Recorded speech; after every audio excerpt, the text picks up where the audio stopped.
आज हम लोग लाला बाबू का चरित्र ले रहे हैं। इसमें लाला बाबू के चरित्र में खास बात दिखाई है उनकी त्याग और तपस्या, और उनकी भजन में कितनी रति थी। उन्होंने कितना भारी त्याग किया, कितना उनका भगवान से प्रेम था, कितनी अनन्य भक्ति थी, और कहाँ वो हिंदुस्तान के सबसे अमीर आदमी, और कहाँ उन्होंने सब कुछ त्याग के भिक्षावृत्ति पे आ गए। तो उनकी भक्ति की पराकाष्ठा दिखाई है। तो आइए उनका चरित्र देखते हैं। कलकत्ता शहर है और शीतकाल की संध्या की बेला। अस्ताचलगामी सूर्य अपनी मधुर किरणें बिखेर रहा है, यानी शाम होने जा रही है। पवन मंद मंद बह रही है।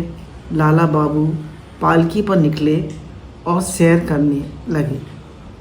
पालकी के आगे बंदूकची, पीछे सिपाहियों की नौकरों की टोली। गंगा तट पर पहुंचकर पालकी उतारी गई और लता पताओं के बीच एक सुरम्य सुरभित स्थान में रोक दी गई। हुक्का बरदार ने झट चिरम भरकर लाला बाबू के सामने फरसी रख दी। नरम तकिए के सहारा लेते हुए उन्होंने फरसी की नली मुंह में दबा ली, यानी हुक्का पीने लगे। छल छल करते बहती सुर धुनी मधुर स्वर में हुक्के की गुड़गुड़ के बीच सुर मिलाने लगी। एक तो पवन बह रही थी और एक हुक्के की गुड़गुड़, दोनों सुर मिलाने लगी। मुख से निकला सुगंधित अम्बरी तंबाकू का धुआं कुंडली बांधकर आकाश में उड़ने लगा। लाला बाबू का मन एक अनिर्वचनीय आनंद के झूले में झूलता हुआ धीमे धीमे पैंग भरने लगा। उसी समय उनके हृदय में लगी एक चिंगारी ने विस्फोट किया और आनंद का उत्सव विषाद में विलीन हो गया। पास में एक झोपड़ी में दिन के परिश्रम से क्लांत सोते हुए धीमर को जगाते हुए उसकी कन्या कह रही थी, बाबा उठो, दिन शेष है गयो। बाबा उठो, दिन डूब चला। बाबा उठो, दिन डूब चला। धीमर कन्या का आह्वान तिर्यक गति से जाकर भेद गया लाला बाबू के मरम स्थल को। बाबा उठो, दिन शेष है गयो। ये बात बार बार उनके हृदय आकाश में गूंजने लगी। उनकी मोह निद्रा भंग हुई। फरसी की नली मुंह से छूट गई। ऐश्वर्यशाली महाविलासी लाला बाबू अब लाला बाबू ना रहे। सब कुछ त्याग कर कंगाल वेश में वृंदावन जाने के लिए कृत संकल्प हुए चल दिए घर की ओर। घर की ओर, घर में ही तो रह रहे थे, घर की ओर चल दिए। घर की ओर, हमारा असली घर भगवान। किसी तरह रात व्यतीत की। दूसरे दिन घर के लोगों ने कहा, मेरे जीवन की संध्या आ गई है, दिन डूबने को है। राधा रानी की पुकार सुन पड़ी है, मैं जा रहा हूँ वृंदावन। पत्नी, पुत्र, परिजनों के अनुरोध और कातर क्रंदन की उपेक्षा कर वे चल दिए वृंदावन की ओर। लाला बाबू का असली नाम श्री कृष्ण चंद्र सिंह। आनुमानिक सन 1775 में उनका जन्म हुआ। उनके दादा गंगा गोविंद सिंह थे अंग्रेज गवर्नर जनरल वॉरेन हेस्टिंग शासनकाल में बंगाल, बिहार और उड़ीसा के दीवान। तीन स्टेट्स के दीवान थे, बंगाल, बिहार और उड़ीसा। उन्होंने अपनी असाधारण योग्यता अपने वंश के लिए अर्जित की थी। विशाल जमींदारी और अपरिमेय धनराशि। उनके भाई राधा गोविंद भी संपत्ति के मालिक थे। श्री कृष्ण चंद्र सिंह के पिता प्राण कृष्ण थे। दोनों भाइयों की संपत्ति एकमात्र उत्तराधिकारी उस समय के पूर्व भारत के सबसे बड़े धनी मानी व्यक्ति लाला बाबू का नाम था श्री कृष्ण चंद्र सिंह। तो ये जो थे दोनों भाइयों की संपत्ति के अकेले मालिक थे और उस समय ये देश के मतलब भारतवर्ष के one of the richest man थे। श्री कृष्णचंद्र उनके इकलौते बेटे थे। दादा गंगा गोविंद सिंह उन्हें प्यार से लाला पुकारते थे। नौकर चाकर अन्य सभी लोग उन्हें आदरपूर्वक लाला बाबू कहते थे, इसलिए वे इसी नाम से समग्र भारत में विख्यात हुए। लाला बाबू की मेधा तो असामान्य थी ही। उनके पिता बड़े बड़े विद्वानों को उन्होंने अंग्रेजी, फारसी, संस्कृत पढ़ाने को नियोजित किया। फलस्वरूप अल्प समय में ही उन्होंने उन भाषाओं को सीख लिया और श्रीमद् भागवत उन्हें बहुत प्रेम था। लाला बाबू को श्रीमद् भागवत से बहुत प्रेम था। इतनी दक्षता थी कि वे किसी भी श्लोक की सुंदर और रसमयी व्याख्या कर लोगों को चमत्कृत कर सकते थे। उनका हृदय इतना कोमल था कि वे किसी का दुख नहीं देख सकते थे। एक गरीब आदमी आर्त भाव के कारण अपनी कन्या का विवाह नहीं कर पा रहा था। दुखी होकर उसने उनसे प्रार्थना की।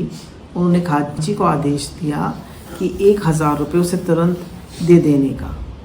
खजांची ने प्राण कृष्ण सिंह से पूछा तो उन्होंने कहा, जब लाला ने उस व्यक्ति को वचन दे दिया है तो इस बार 1000 रुपये दे दिए जाएं, पर लाला से कह दो कि इस प्रकार दान तभी दे जब स्वयं कुछ कमाई करने लगे या जिम्मेदारी की आय बढ़ा ले। देखा आपने, जो लोग बहुत ज़्यादा धनाढ्य होते हैं वो अपने बच्चे जब दान पुण्य करते हैं तो उन्हें भी लोग रोकते हैं। लाला बाबू को पिता की ये बात शूल की तरह चुभ गई। कोटिपति गंगा गोविंद सिंह का पौत्र होते हुए भी इतना भी अधिकार नहीं कि मैं किसी गरीब की सामान्य सेवा कर सकूं? तो ठीक है, अब मैं अपने पैरों पे खड़ा होकर ही कुछ करूंगा। वे अपने संकल्प पर दृढ़ रहे और कुछ ही दिनों में माता पिता के रोने धोने की अपेक्षा कर वर्धमान चले गए। फारसी और अंग्रेजी भाषाओं का अच्छा ज्ञान उन्हें था ही। वर्धमान कलेक्ट्री के सरेस्तार पद पर उनकी नियुक्ति हो गई। दक्षता प्रदर्शन करने के कारण पदोन्नति भी जल्दी जल्दी होने लगी। उसी समय उन्होंने विवाह किया और एक पुत्र रत्न भी उत्पन्न हुआ। सन 1803 में उड़ीसा प्रदेश अंग्रेजी सरकार के अधिकार में आ गया। तब उनकी नियुक्ति उड़ीसा के सर्वोच्च दीवान पद पर हो गई। श्री चैतन्य महाप्रभु की लीला स्थली श्री धामपुरी में रहने का अवसर मिला। भक्ति लता का बीज तो जन्म से ही उनमें रोपित था। जन्म से ही भक्ति के संस्कार थे इनमें। अंकुरित हो उठा और क्रमशः पल्लवित और पुष्पित होने लगा। राजकाज को छोड़ उनका बाकी समय, राजकाज भी करते, उसका बाकी समय किसमें बीतता? भक्ति शास्त्र अध्ययन, भक्ति की किताबें पढ़ते, नाम जप करते और कीर्तन आदि में बीतने लगा। मतलब राजकाज भी करते, नाम जप भी करते, भक्ति के शास्त्र भी पढ़ते और कीर्तन भी करते। कुछ दिन बाद घर से संवाद आया कि पिता श्री प्राण सिंह परलोक सिधार गए। घर छोड़ने के पश्चात लाला बाबू ने घर लौटकर कई बार आग्रह ठुकरा दिए थे। उनके पिता अपने इकलौते बेटे को एक बार फिर से देखने के लिए अपूर्ण साध लिए ही परलोक सिधार गए। इसलिए लाला बाबू के हृदय में ये संवाद शूल सा चुपकर रह गया। नेत्रों से अविरल अश्रुधारा बह निकली, अनुताप प्रबल ज्वाला। कलकत्ते जाके उन्होंने पिता का अंतिम संस्कार विधि पूर्वक संपन्न किया। पिता की जिम्मेदारी और धन संपत्ति की देखभाल का भार अब उनके ऊपर आ पड़ा। इसलिए वे उड़ीसा के दीवानी का काम छोड़कर स्थायी रूप से कलकत्ते में रहने लगे। पर उनके जीवन में होने लगा एक अंतर्द्वंद।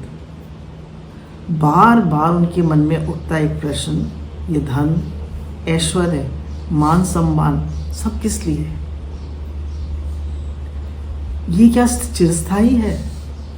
यदि नहीं तो क्यों नहीं इन्हें त्याग कर उस पद पर संधान किया जाए जिससे चिर शांति मिल सकती है। पर संसार के प्रति उनके दायित्व और कर्तव्य की भावना हर बार इस प्रश्न को दबा देती। उसी समय उन्हें प्राप्त हुआ उस धीमर कन्या के माध्यम से राधा रानी का दिव्य आभार। बार बार उनके मन में आता है ये सब रुपया पैसा, ये नाम, ये शोहरत, ये धन संपत्ति, ये क्या मेरे साथ जाएगी? ये क्या हमेशा रहने वाली है? तो जिस लक्ष्य के लिए मुझे ये मनुष्य शरीर मिला है, क्यों नहीं मैं उसकी तरफ बढ़ूं? वृंदावन जाकर उन्होंने अपनाया त्याग, तितिक्षा और कठोर व्रत में साधन का जीवन। सारा दिन भजन करते, संध्या समय एक बार मधुकरी को जाते, जो मिल जाता उसी से उधर पूर्ति करते। कहाँ इतना ऐश्वर्यशाली कि इंडिया के रिचेस्ट आदमी के बेटे, और कहाँ सारा दिन भजन करते और एक टाइम भिक्षा मांग के खा लेते। कितना प्रेम होगा। वृंदावन भग्न मंदिरों और श्री विग्रहों की सेवा पूजा की दुर्दशा देखकर उनके प्राण रो दिए। कितना अच्छा होता यदि इनकी दशा सुधारने के लिए वे कुछ कर सकते, पर वे ठहरे कंगाल। उनकी लाचारी उन्हें कचोटने लगी। फिर खेल उठी मन में एक नई तरंग, कंगाल मैं हूँ, प्रभु तो कंगाल नहीं। उनकी विपुल संपत्ति मैं छोड़कर आया हूँ, उसमें से पत्नी और पुत्र का हिस्सा निकालकर अपना हिस्सा प्रभु की सेवा में लगाऊं और स्वयं भिक्षावृत्ति से जीवन निर्वाह करूं, तो भजन की दृष्टि से इसमें कोई हानि नहीं होगी। देव देवालयों की सेवा होगी, वृंदावन के धार्मिक अनुष्ठानों का उज्जीवन होगा। उन्होंने तदनुरूप कार्य करना प्रारंभ कर दिया। थोड़े ही समय में उनकी बंगाल, उड़ीसा की जिम्मेदारी से 25 लाख रुपए की धनराशि आ गई। ये 1800 की बात है। इस समय 2024 चल रहा है, 225 साल। इस समय तो करोड़ों रुपए हो गए। उनके कर्मचारियों ने वृंदावन में बहुत सी ज़मीन जायदाद खरीदना प्रारंभ किया। धीरे धीरे ब्रजमंडल के 74 परगने उन्होंने क्रय कर लिए, माने खरीद लिए। उनकी आय से भग्न मंदिरों की मरम्मत, नए मंदिर और धर्मशालाओं का निर्माण और जगह जगह देवालयों की सुव्यवस्था करने की एक विराट योजना बनाई गई।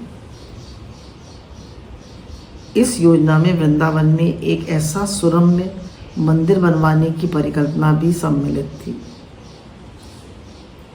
जिसमें राधा कृष्ण के अति सुंदर विग्रहों की स्थापना हो। मतलब इन्होंने बहुत सी ज़मीन खरीदी, बहुत से धर्मशालाएँ बनवाई और एक बहुत सुंदर राधा कृष्ण का मंदिर भी बनवाया, और बहुत सारे गरीब लोगों की और महात्माओं की सेवा के लिए भी और उनके रहने के लिए भी स्थान जगह जगह बनवाए गए।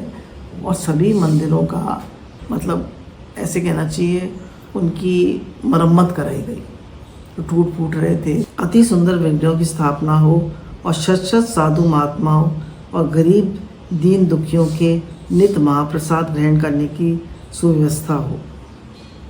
मंदिर का निर्माण कार्य प्रारंभ हुआ। जयपुर अंचल से कीमती पत्थर क्रय करने के लिए लाला बाबू कभी कभी राजस्थान जाना होता। मार्ग में पड़ता भरतपुर के महाराज उनके पूर्व बंधु थे। उनका विशेष आग्रह के कारण उन्हें आते जाते 1-2 दिन उनके यहाँ ठहरना पड़ता। महाराजा के साथ घनिष्ठता होने के कारण उन्हें एक बार बड़ी विपत्ति का सामना करना पड़ा। उस समय ईस्ट इंडिया कंपनी की राजस्थान के राजाओं के साथ एक संधि की बातचीत चल रही थी, जिसमें भरतपुर के राजा की प्रधान भूमिका थी। किसी कारण उन्होंने संधि पत्र हस्ताक्षर करने से मना कर दिया।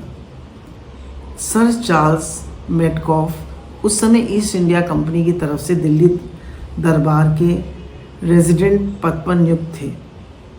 उन्हें उनके कुछ कर्मचारियों ने समझा दिया कि महाराजा तो हस्ताक्षर करना चाहते थे, परंतु लाला बाबू की कुमंत्रणा के कारण नहीं किए।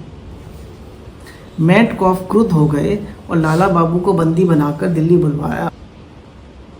विचार की व्यवस्था की जाने लगी। लाला बाबू की गिरफ्तारी का संवाद सारे ब्रजमंडल में फैल गया। इसका विरोध करने के लिए सहस्त्रों ब्रजवासी दिल्ली की ओर उमड़ पड़े। लाला बाबू की लोकप्रियता और उनके प्रभाव को देख मेटकॉफ बहुत चिंतित हुए। उनके और उनके परिवार के संबंध से गुप्त रूप से जांच पड़ताल करवाई। पता चला उनके पूर्व पुरुष सदा ही ईस्ट इंडिया कंपनी के हितैषी रहे। उसका उपकार भी उन्होंने बहुत किया है। मेटकॉफ की आंखें खुल गईं और लाला बाबू को मुक्त कर दिया गया। इतना ही नहीं, उन्हें महाराजा की उपाधि देना चाहा, जिसे उन्होंने अस्वीकार कर दिया।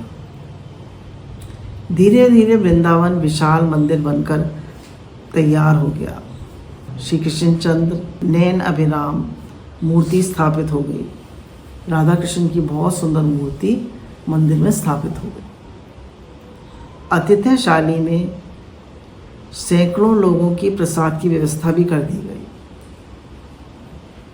पर लाला बाबू स्वयं कंगाल वैष्णवों की तरह ही जीवन यापन करते हुए भजन करते।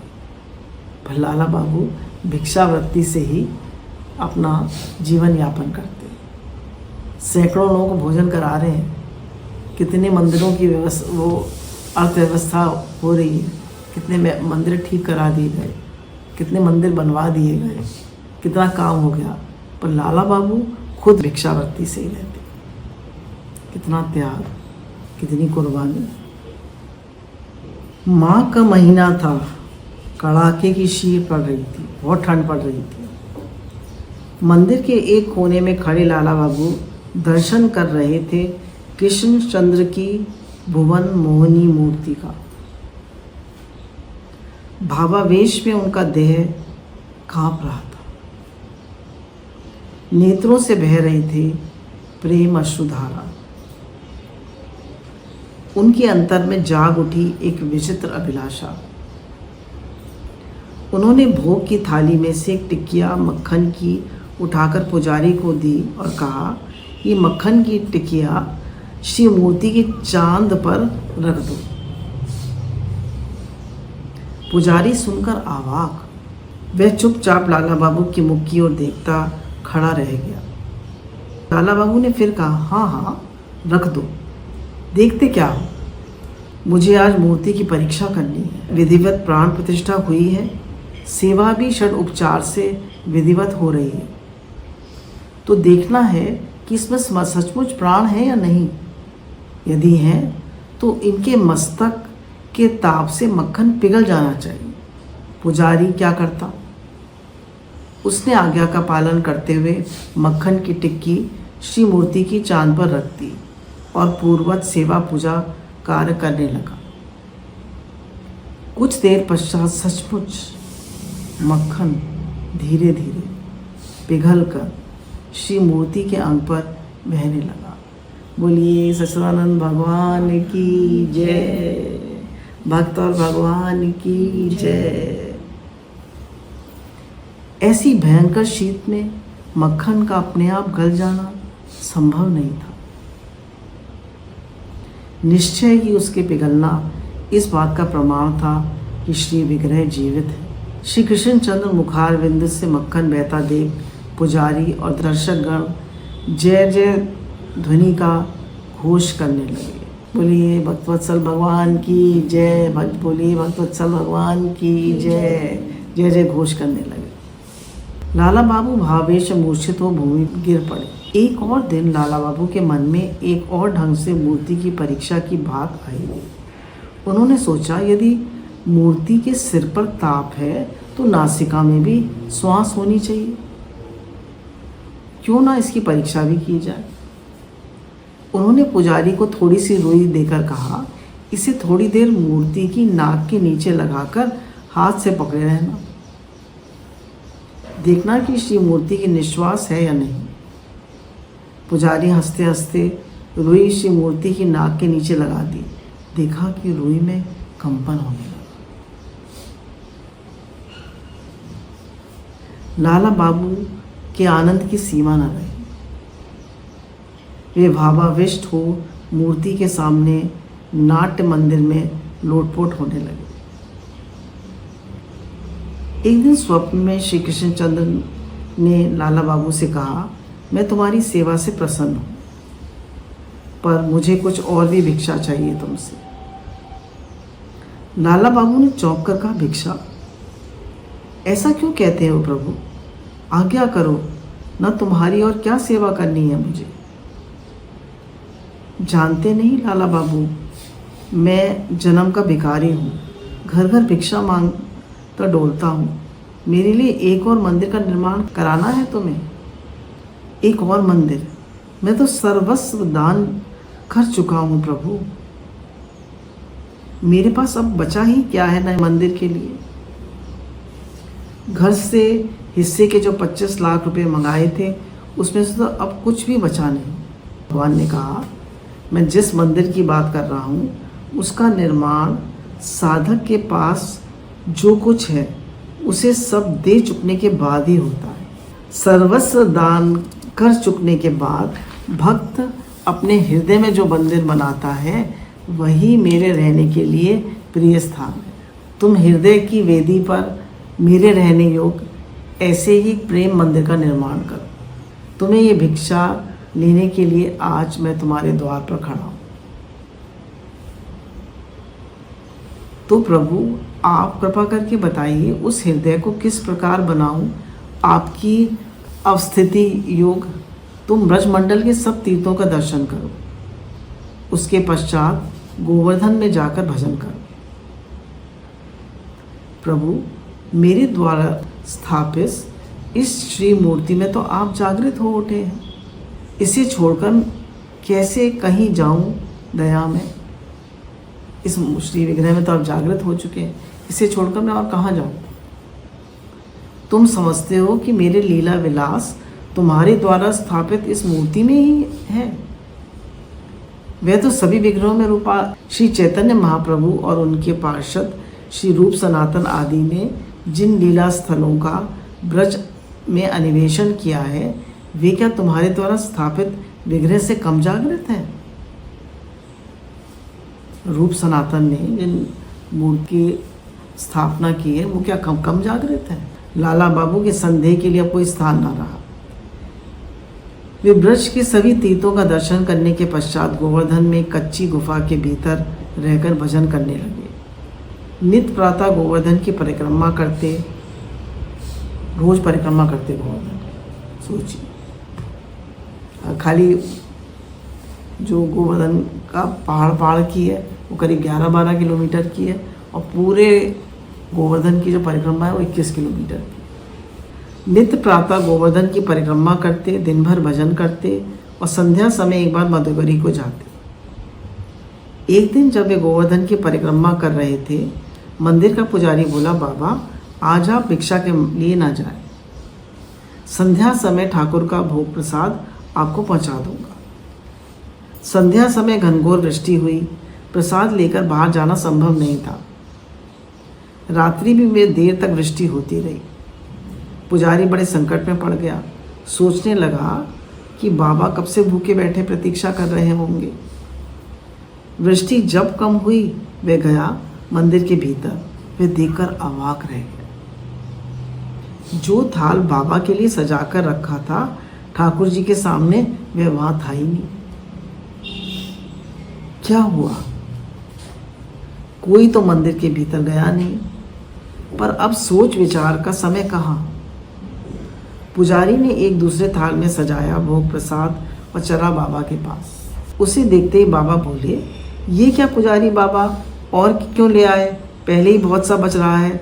मैं देखो। पुजारी मंदिर के भोग थाल और खाद्य सामग्री गुफा में रखा देखकर चौंक पड़ा।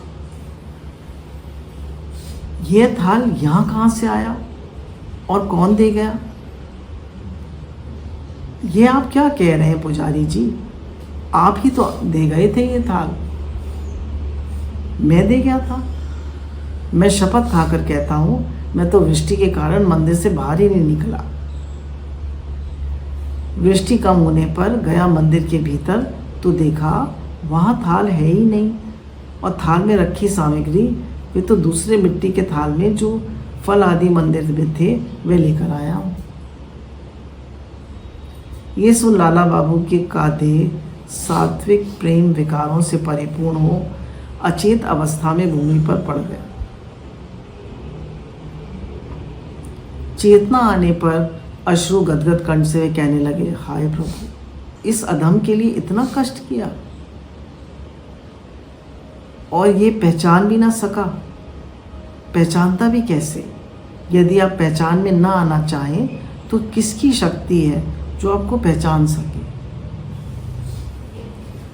आपने क्यों इतने के साथ कृपा की प्रभु? कृपा की तो कृपा में कृपणता क्यों की कृपा सिंधु? अपना परिचय दे देते कि मैं आया हूँ, अपने दर्शन ही दे देते। मथुरा के कृष्णदास बाबा जी उन दिनों सिद्ध महात्मा के रूप में बड़ी ख्याति थी। उनका भक्त माल का बंगला अनुवाद बंगला भाषा में लोगों में बहुत प्रिय था।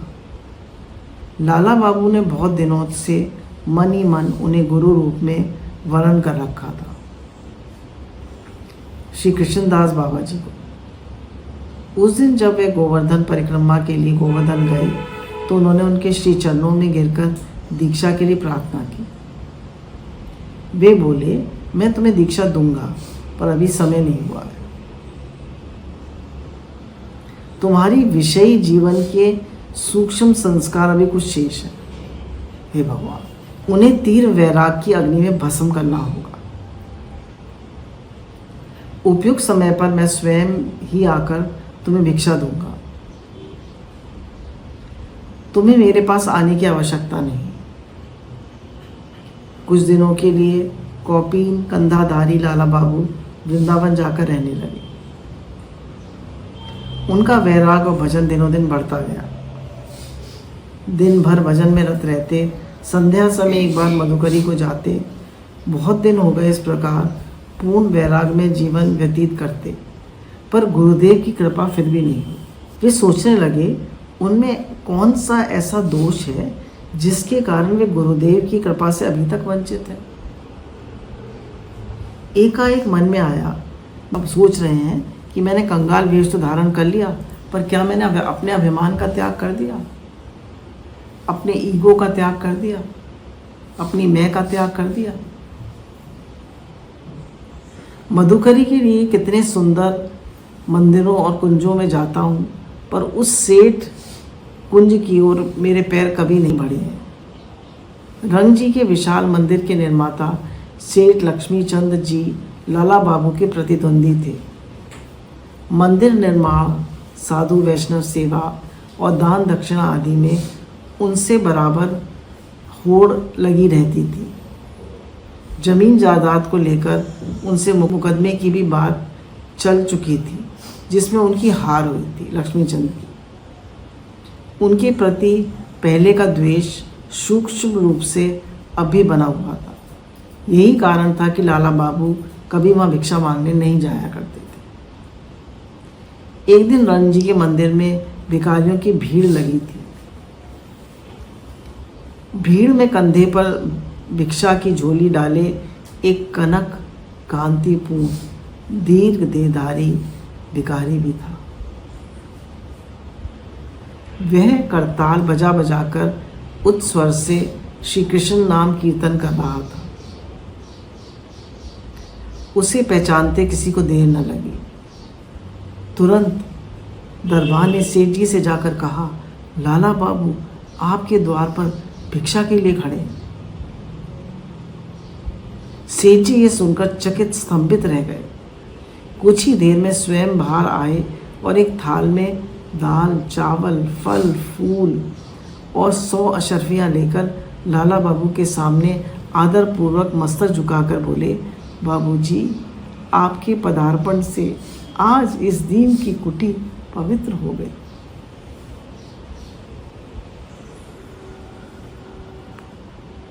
कृपा करके भिक्षा में ये थाल ग्रहण करें, जिससे मैं कृतार्थ हो जाऊं। लाला बाबू ने उत्तर दिया, मैं तो भिक्षा के लिए आया था सेठ जी, आप जो दे रहे हैं ये भिक्षा तो नहीं। आपने ठीक समझा, ये भिक्षा नहीं है। मेरी क्या सामर्थ्य जो आपको भिक्षा दे सकूं। आप राजा हैं, राज भिखारी होकर आपने मुझे आज भी पराजित कर दिया। आपसे ये मेरी दूसरी पराजय है, इसलिए ये नजराना है। ये नहीं हो सकता, सेठ जी कंगाल तो सदा कंगाल ही है। आपका ये थाल स्पर्श करने योग्य मैं नहीं हूँ। इसमें एक मुट्ठी चावल मेरी झोली में डाल दें। इसके अतिरिक्त एक और भिक्षा देने की कृपा करें। जाने अनजाने यदि मुझसे कभी कोई अपराध बन गया हो तो आपके चरणों में तो क्षमा करें और आशीर्वाद दें। जाने अनजाने मुझसे कोई अपराध बन गया हो तो मुझे क्षमा करें, जिससे श्री कृष्ण भक्ति मेरे हृदय में उदित हो। लाला बाबू का इतना कहते ही दोनों एक दूसरे को अपनी बाहों में भरकर प्रेम अश्रुओं से अभिषिक्त कर दिया। उन्होंने एक दूसरे को बाहों में भर लिया और रोने लगे। लाला बाबू रंग मंदिर से अपनी भजन कुटी की ओर लौट रहे थे। उसी समय पथ पे प्रसन्न मुद्रा में आते दिखे महात्मा कृष्णदास। भक्ति पूर्वक उन्हें प्रणाम कर जैसे ही उठे, महात्मा ने प्रेम पूर्वक उन्हें आलिंगन कर लिया और कहा, लाला, अब समय हो गया है तुम्हारी भिक्षा का। उनके मन में जो द्वेष था ना, उनके प्रति वो निकल गया। थोड़ा सा, ज़्यादा नहीं था, थोड़ा सा। जैसे ही द्वेष निकला, उन्होंने कहा, अब तुम मेरी दीक्षा के लिए तैयार हो जाओ। शुभ लगन में लाला बाबू की दीक्षा हो गई। दीक्षा के उपरांत उपदेश देते हुए गुरुदेव ने कहा, अब गोवर्धन की इसी गुफा में जाकर निरंतर भजन करो। गुफा से तब तक ना निकलना जब तक अभिष्ट की प्राप्ति ना हो जाए। इस बीच किसी मनुष्य का मुख भी ना देखना। हे नाथ, हे नाथ, हे नाथ, हे नाथ। लाला बाबू आज्ञा अनुसार रात दिन गुफा में रहकर भजन करने लगे। कई वर्ष बाद उन्हें इष्ट देव के दर्शन हुए। उनकी दिव्य लीलाओं के भी दर्शन उन्हें होने लगे। उनकी निभृत तपस्या का अंत हुआ। ब्रजमंडल के सिद्ध महात्माओं के रूप में उनकी ख्याति दूर दूर तक फैल गई। लोग दूर दूर से उनके दर्शन करने आने लगे। एक बार सिंधिया महाराज ब्रज गए, वहाँ के तीर्थों के दर्शन करने के उद्देश्य से। वे जहाँ भी गए वहाँ उन्हें प्रशंसा सुनी लाला बाबू के असाधारण त्याग, वैराग, भक्तिभाव और परमार्थ में उनकी असाधारण उपलब्धियों की। उनके हृदय में उत्कंठा जागी उनसे दीक्षा लेनी। वे दरअसल गोवर्धन पहुँचे। वे संग दल बल गोवर्धन पहुँचे। लाला बाबू के सामने प्रणत हो उनसे दीक्षा के लिए प्रार्थना की। लाला बाबू ने कहा, महाराज, यदि भगवान को पाना चाहते हो तो केवल दीक्षा से कुछ ना होगा। उन्हें पाने के लिए दोनों हाथ बढ़ाने होंगे। एक हाथ से संसार को पकड़े रहेंगे और दूसरे उनके चरण स्पर्श करना चाहेंगे तो उनके चरणों की प्राप्ति कभी ना हो। आप दोनों हाथ बढ़ाने को तैयार हैं क्या? कहने एक हाथ से अपना रुपया पकड़ा हुआ है, एक हाथ से उनके चरण स्पर्श करना चाहते हैं। बोले दोनों हाथ आगे बढ़ाने को तैयार हैं आप? सिंधिया महाराज तो दोनों हाथ बढ़ाने को तैयार थे नहीं। उन्होंने कहा, आप ठीक कहते हैं महाराज, ये पथ सबके लिए नहीं है। इसके लिए चाहिए पूर्व जन्म की साधना और सुकृति। इतना कह वे लाला बाबू के चरणों में प्रणाम कर गोवर्धन चले गए। इसी प्रकार जो भी ब्रज आता लाला बाबू की प्रशंसा सुनकर उनके दर्शन अवश्य करता। उनकी गुफा के सामने इतनी भीड़ होने लगी कि उन्होंने चुपचाप किसी निर्जन स्थान में चले जाने का निश्चय किया।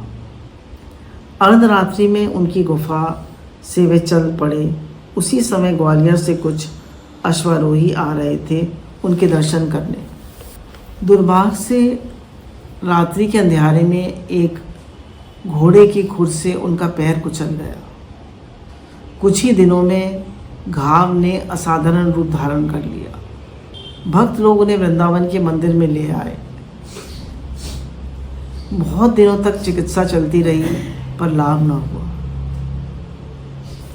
भक्तों ने प्रश्न किया, प्रभु आपके प्राणप्रिय विग्रह श्री कृष्ण चंद्र सन्निधि में भी आपको इतना कष्ट, ऐसा क्यों? रोगक्रांत लाला बाबू का मुखारबिंदु मुकुलित हो उठा। उन्होंने कहा, तुमने तो मेरे प्रभु की दिया गया दुख ही देखा है। तुमने कब देखा उनका दिया हुआ ये दिव्य आलोक जो सदा मेरे हृदय में झलमल करता रहता है, जिसमें कृष्णचंद्र राधा रानी सुमधुर लीला विलास चलता रहता है। कौन सा पलड़ा भारी है, दुख का या आनंद का? भगवान की भक्ति का या दुख का? कौन सा पलड़ा भारी? धीरे धीरे माँ भागवत लाला बाबू की जीवन धारा क्षीण होने लगी। लोग उन्हें ले गए यमुना तट पर। वहाँ युगल की प्रेममयी लीला का दर्शन करते करते उन्होंने लीला में प्रवेश किया और निज धाम को प्रयाण किया। बोलिए लाला बाबू की जय, हमारे श्याम सुंदर भगवान की जय, भक्तवत्सल भगवान की जय, सद्गुरुदेव भगवान की जय। जय जय श्री राधे श्याम।